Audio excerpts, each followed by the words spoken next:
you cannot see it in the microscope, but it delineates the stroma, ito, from the epithelium. Tapos, ano yung mapapansin ninyo? The nuclei are more round here. Tapos, as you go up, nagiging flat siya. Okay? Now, you have to take note of the gradual difference from the top going down. Kasi any alteration between any alteration from that pattern will lead to your intraepithelial lesions. Sige, for the brevity of discussion, yung vulva, excuse me, vagina and cervix, halos pareho yung intraepithelial lesions nila. Okay? Merong vulvar intraepithelial lesion, vaginal intraepithelial lesion, saka cervical intraepithelial lesion. I'll show you the pattern later. Meron akong diagrammatic. Okay? So, what is this? Okay? What you see here are several large cells that have a cytoplasm that is different from the rest of the epithelium. Nagki-clearing yung cytoplasm nila. Okay? This is Paget's disease of the vulva, which is actually sort of like an adenocarcinoma that is in situ within the epithelium. Okay? Take note that they are well delineated from the epithelium itself, okay, because of the cytoplasm. Tapos when you look into the nucleus, okay, like for example ito, no? Malalaki yung nuclei nila, and as you go from one cell to another, there is a difference in size and shape, which is called pleomorphism. Okay, so you know this is malignant. Okay, next. This one is an example of vulvar intraepithelial neoplasia that has already gone up to the upper part. No? So this is a type grade 3 vulvar intraepithelial lesion, where you see that parang there's no difference na between the nuclei here in the basal portion versus the one here in the upper portions. And you can see that there are differences, very big differences na between the nuclei here and there because of pleomorphism. Okay? Pero there's one thing in common with them: malalaki, pangit. Okay? And if you go from, if you look at them, some of them closely, meron ding mga nucleoli present. Okay, so normal skin doesn't happen that way, or doesn't show those features. What is telling is yung mga iba, like this one, really, really big ones. Okay, so this is an intraepithelial lesion na squamous. Now this is invasive.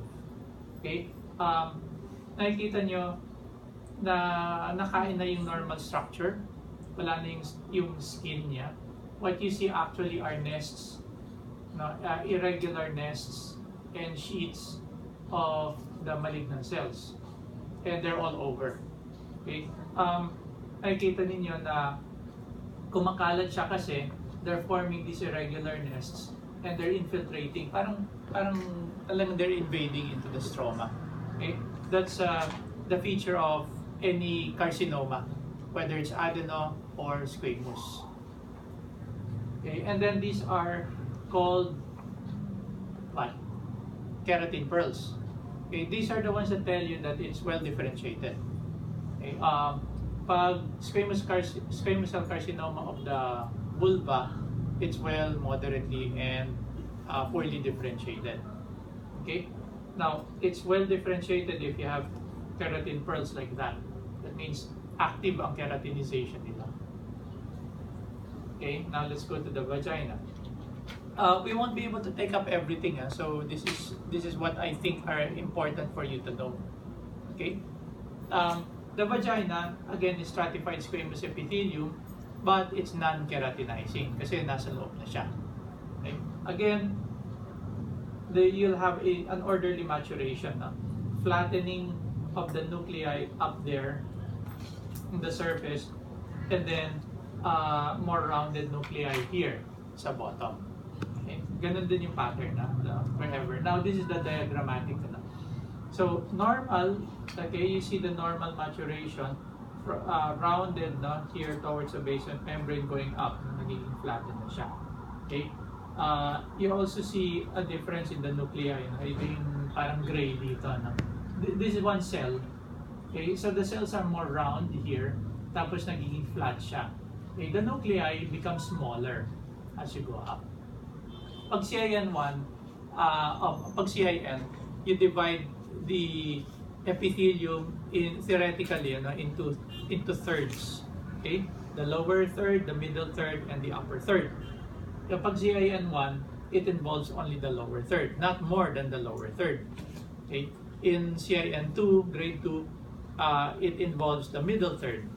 And then CIN3, either the upper third or the entire epithelium. Okay? The same goes for vaginal and vulvar intraepithelial lesions. Okay? So, ito yung basic pattern nilang lahat. Now, when it breaches the basement membrane, then it becomes invasive. Okay? And then there are criteria for microinvasion versus frank invasion. Ano yun?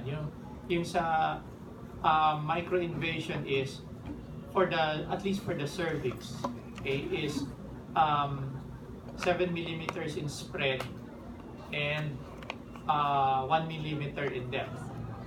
Okay, so that's microinvasion. Okay.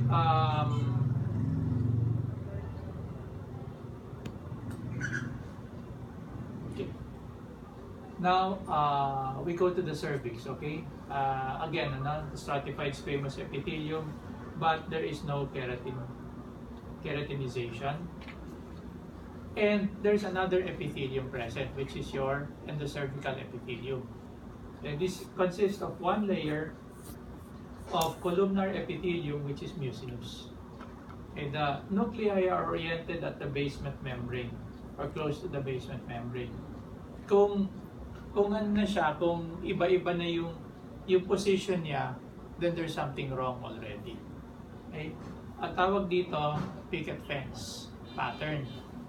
Na yung picket fence kasi sa Amerika, parang columnar shape na, pero yung nuclei makikita mo nandito sa baba. Kaya parang yung mga, ito yung fence, ito yung mga fences, ito yung mga pickets. Okay? Yung cytoplasm. Yeah, parang ganyan. Okay. This is a mixture of glandular elements and squamous elements. Now, this is not malignant. This is not malignant. This is called squamous metaplasia. Okay. How come it looks like glandular? It's because you actually see the epithelium, the glandular epithelium here, pero it stratifies down here. And then you see lumina. Okay, so parang may remnants of glandular differentiation, but at the same time, the cells seem to stratify and bunch up in between the lumina. Okay, it's because of some irritation and inflammation, so it becomes squamous. It's developing into squamous, which is actually more resistant to irritation. Okay, so this is squamous metaplasia. Oftentimes you'll see chronic inflammation in the stroma. Okay. This is chronic cervicitis, and medyo it's a bad case, so they have a lot of chronic inflammatory cells, and these are lymphocytes. you may occasionally see neutrophils as well. But striking here is the fact that meron kayang blood. Now, the blood doesn't appear always, all the time. It's not a criterion for chronic cervicitis. The criterion for chronic cervicitis is inflammation. Okay? You may have erosions of the epithelium, but again, that's not always the case. Okay. Now, this is a low-grade squamous intraepithelial lesion. Okay.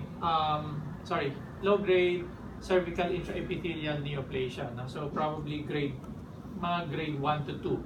Okay. So you actually sometimes see the nuclei towards the middle. No? So medyo you have to imagine na rin what is where is the dividing line. So actually kahit sa mga pathologists, sometimes we have a hard time determining kung hanggang saan yung malignant cells. Okay? Pero yeah, sige. This is probably already CIN grade 3. CIN grade 2. Okay? Kasi medyo nagbe-breach na siya dito sa more than parang half na to. Okay? Now, sa pap smear pala, we usually divide it into 2 tiers, no? Low grade and high grade squamous intraepithelial lesions, or SIL.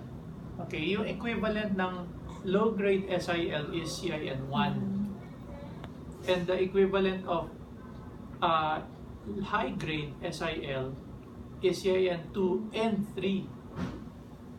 Okay, so bakit? It's because pag nandito lang if your cells, malignant cells, are limited to the basement to the lower third, no, of the basement membrane, or of the epithelium, there's still time for the cytoplasm, not the nucleus, but the cytoplasm to mature before it gets exfoliated into the pap smear. Kaya ma-abundant yung cytoplasm, nag-mature yung cytoplasm, but the nucleus is still large. Okay, so that's a low-grade squamous intraepithelial lesion. However, if the malignant cells are already more than half, it's in the middle third to the upper third, so it doesn't have time to mature. It gets exfoliated immediately. So what you have is an immature cytoplasm, like a parabasal cell type of cytoplasm, and the large nucleus. So that's a high grade SIL. Nakuha niyo yung reasoning, okay? So this is probably CIN grade 2, or almost 3. Now this is CIN 3. Okay? If the malignant cells breach, or rather are found in the upper layers, the upper layer mismo, yung doon sa pinakatuktok niya, then we can call it squamous carcinoma in situ. Okay, take note that what is important is that it does not breach the basement membrane. So hindi pa siya invasive. It's still in situ. Okay? So CIN3 encompasses also squamous carcinoma in situ. Okay? So to be safe, if you're not sure that it's really entirely malignant, no? The entire epithelium is not malignant, then you can just play safe and say CIN grade 3. Okay? Now, this is already invasive squamous cell carcinoma, and it's the keratinizing type. Okay, because you have keratin pearls. Now take note that in the vulva, it's squamous cell carcinoma, well, moderately, and poorly diff. Pero pagdating sa cervix, it's keratinizing and non-keratinizing. Tapos merong third definition, which is the small cell.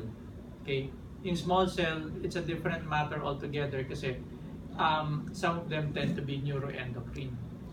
Okay, but they're very very small, very very dark. No, unfortunately I don't have a picture. Pero